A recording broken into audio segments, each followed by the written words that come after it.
Capitalism and Freedom is Nobel Prize-winning economist Milton Friedman's classic 1962 treatise on economic freedom. Friedman argues that a society cannot maintain liberal democracy and representative institutions without a robust commitment to free market capitalism. For capitalism to function best, it must be as free of government interference as possible.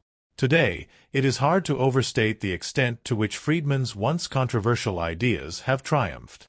Over the past 40 years, governments across the Western Hemisphere have reoriented their economic strategies toward more market-based solutions, including reducing marginal tax rates, all but eliminating tariffs, privatizing public monopolies, and even introducing choice and competition in public education.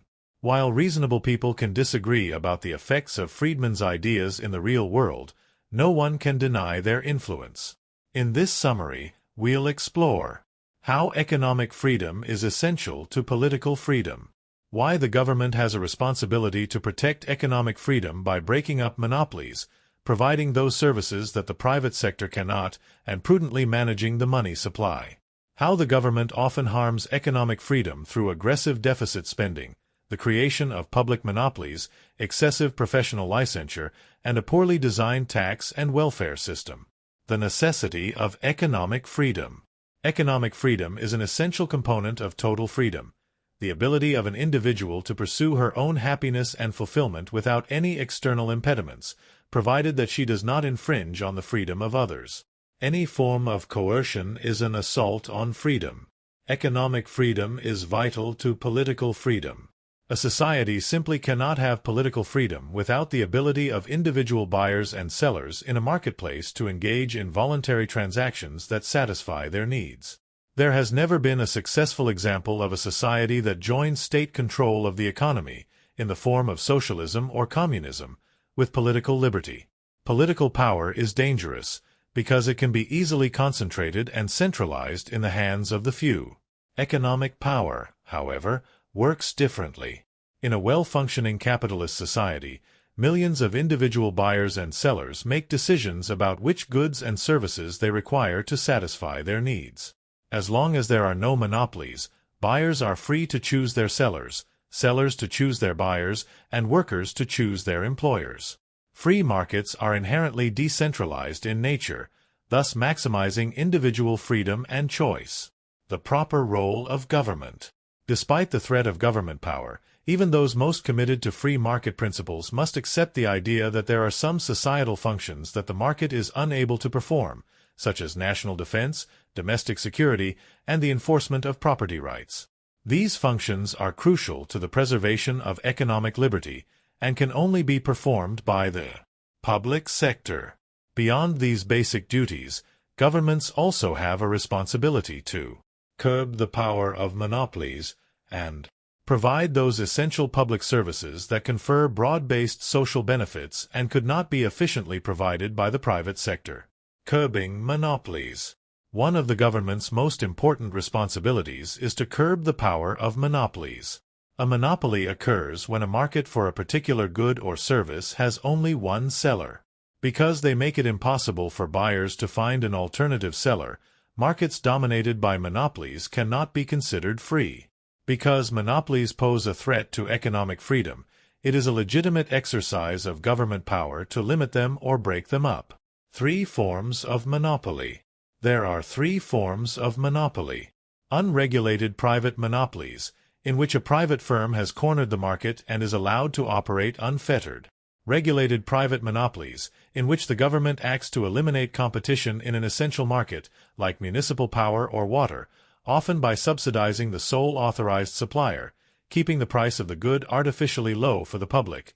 And public monopolies, in which the government itself acts as the sole manufacturer and seller of a good or service. All 3 forms involve the elimination of competition, and are therefore harmful to economic freedom. But, all things being equal, unregulated private monopolies are usually the least harmful. Regulated private monopolies and public monopolies use the coercive power of the state to enforce anti-competitive practices. Competition is literally illegal in such cases. Monopolies and near-monopolies benefit from poorly designed features of the U.S. tax code. For example, corporate, capital gains, and dividend taxes all disincentivize shareholders from putting corporate profits toward new investments. Because investors face a tax penalty when they sell stock or collect a dividend, it is often a better option to simply plow money back into an existing large company by purchasing more shares, thus increasing the stock price for shareholders. The effect is to protect large incumbent businesses by giving them the lion's share of available capital, even when they have little productive use for it. Neighborhood effects. Governments also have a responsibility to provide those services that have strong neighborhood effects. Neighborhood effects arise when some individual economic activity confers benefits upon individuals whom it is extremely difficult to charge for their receipt of such benefits. A good example is local parks. People who regularly walk through such parks, have views of them from their homes, or just happen to pass by them can reasonably be said to receive a benefit from them. But because the benefits of these local parks are so widely dispersed and difficult to assign a true value to, it would be infeasible and inefficient for a private owner of such a park to charge fees to everyone who derives enjoyment from them. Therefore, the public sector can more efficiently provide goods like local parks that confer widespread positive neighborhood effects. Monetary policy and regulation of the money supply. Free market principles also allow for some other, limited functions of government. One of these is the issuance of currency and the regulation of the money supply. Commodity standards based on metals like gold or silver systems have proven unworkable due to their limited supply. Most economies therefore evolved to have governments issue paper money to facilitate transactions. As long as the government guarantees that official paper currency can be used as legal tender, it has value. The Federal Reserve System. Central banks are government-chartered financial institutions that have the power to increase or decrease the supply and circulation of money in an economy, primarily through their control of interest rates. The American Central Bank is the United States Federal Reserve System, usually referred to as the Fed. The Fed's activities are meant to ensure that the banking system has the liquidity it needs to conduct business, as well as provide price stability throughout the economy.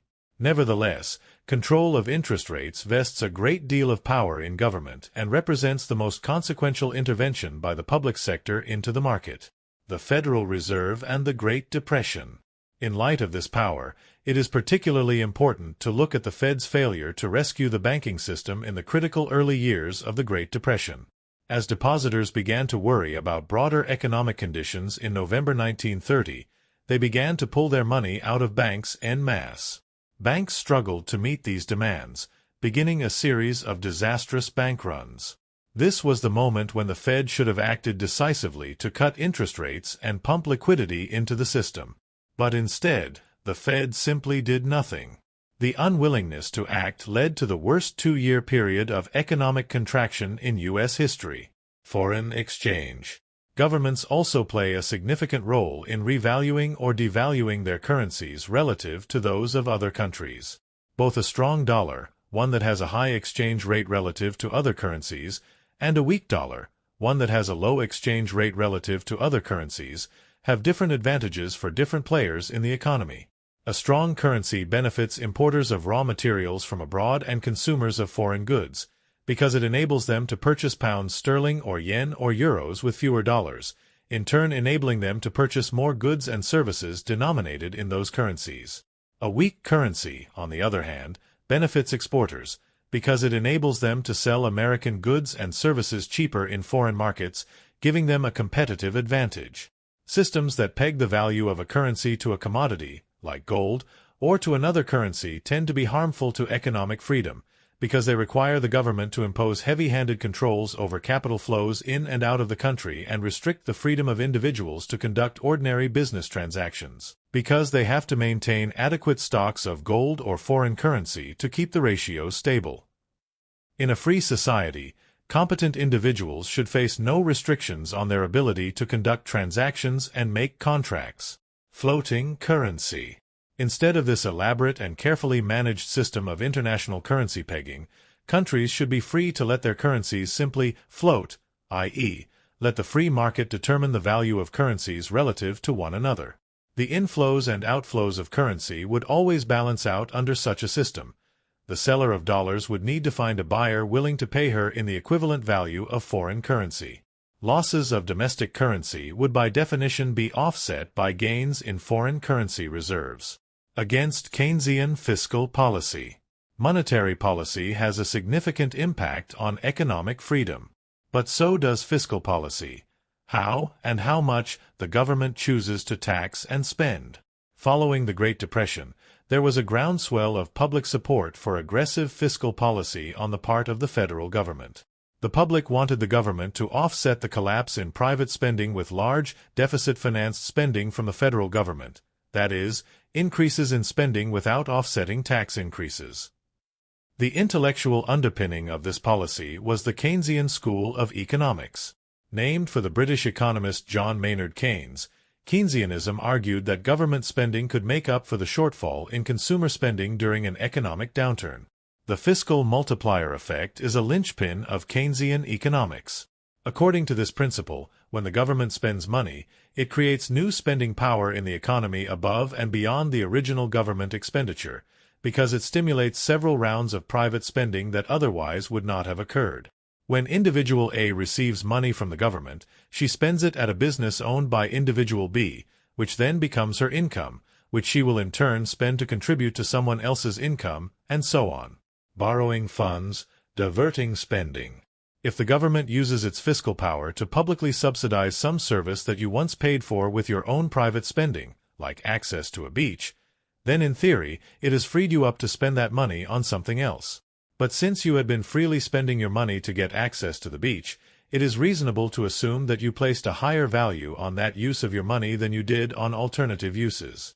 Since you are now getting that access for free, you are unlikely to increase your spending on other goods or services above and beyond what you were already spending, because you don't value those other goods and services as highly. To finance new expenditures, the government is likely borrowing the money from investors and issuing bonds to them. This does not increase the total stock of money in the private sector. It merely moves it from one party, the purchaser of government bonds, to another, the ultimate recipient of government spending. Under most economic conditions, those investors would have spent the money they used to purchase bonds on some other set of goods and services in the private sector. The borrowing in and of itself, then, only diverts and offsets spending that would have occurred anyway. Restriction of choice. We've already seen that there are services that the government provides that are intended to confer broad benefits to society. Yet many of these government efforts end up harming economic liberty by unfairly inhibiting freedom of contract or establishing public monopolies that deprive individuals of market choices they would otherwise have. Although its efforts are often well-intended, the ways in which the government provides many of its services restrict the freedom of individual buyers and sellers to enter into contracts of voluntary exchange. Government and education. One sector where the government plays a nearly monopolistic role is in the financing and administration of education.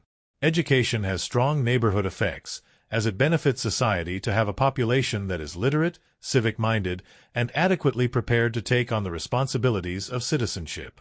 But while the financing of education through public money can be justified on the basis of neighborhood effects, its administration cannot be.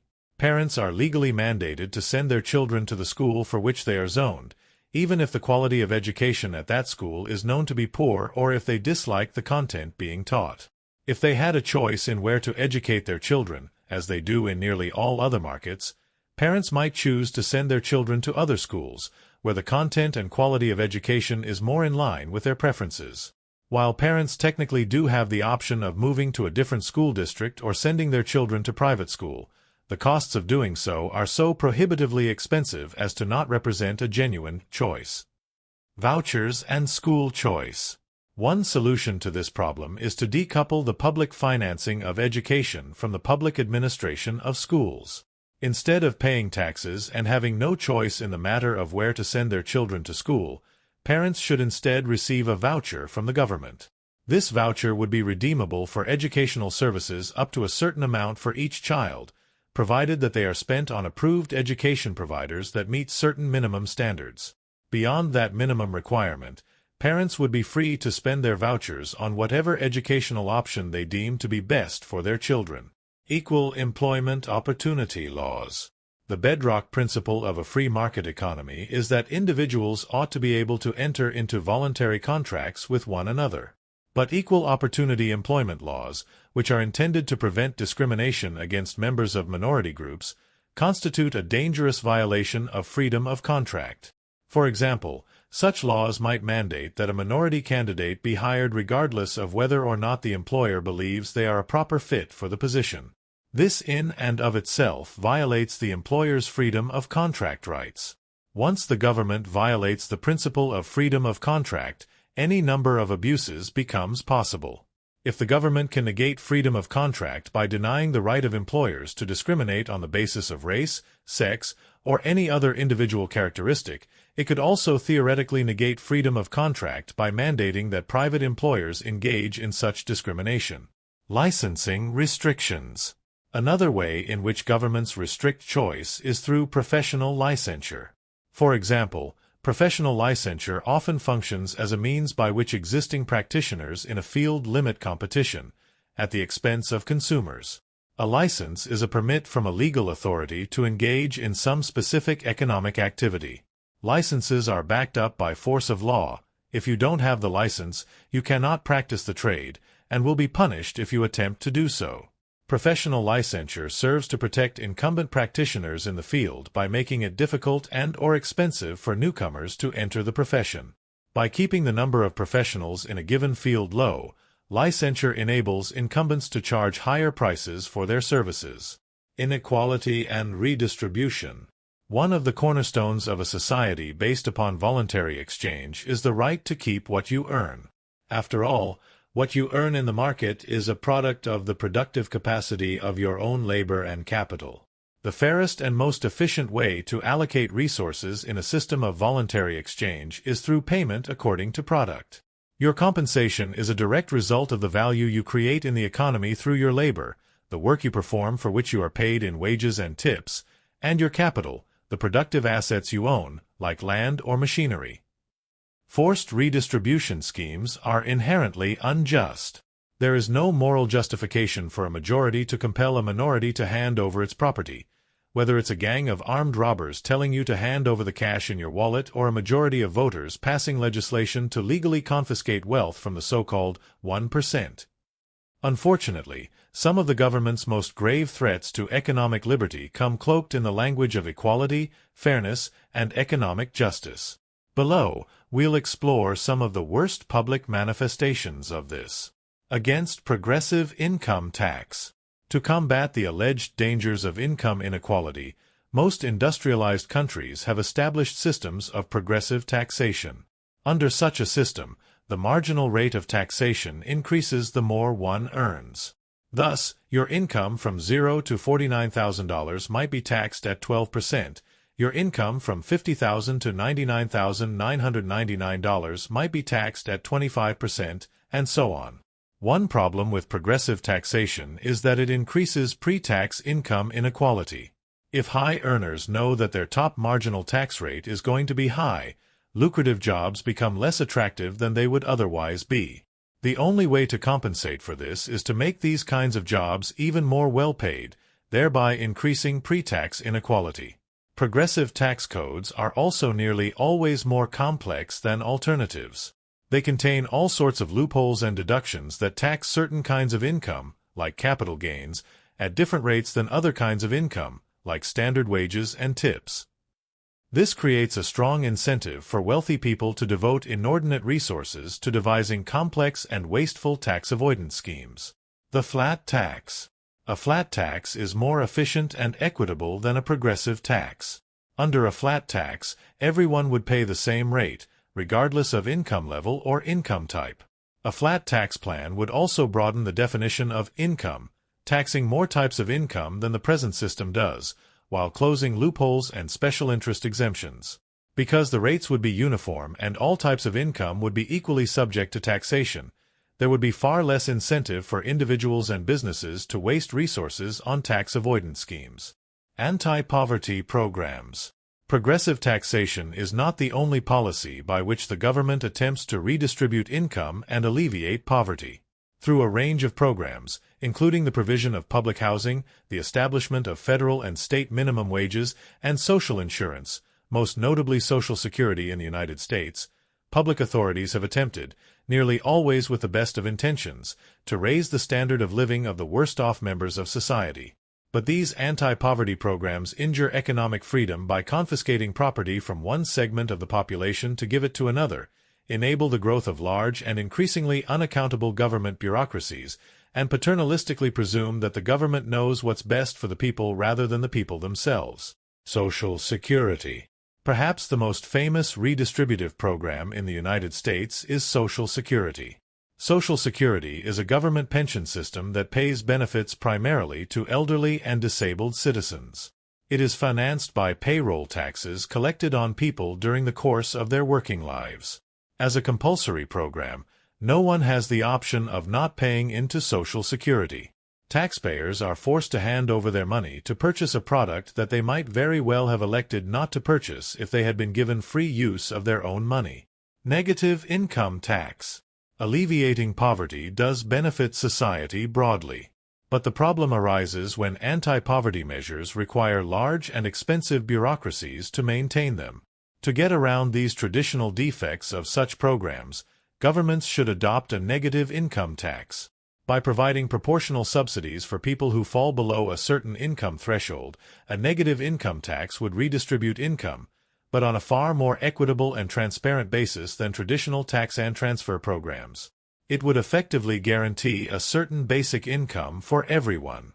It would also be more efficient than the current patchwork of welfare programs, most of which are targeted to specific groups, like veterans, widows, the elderly, and so on.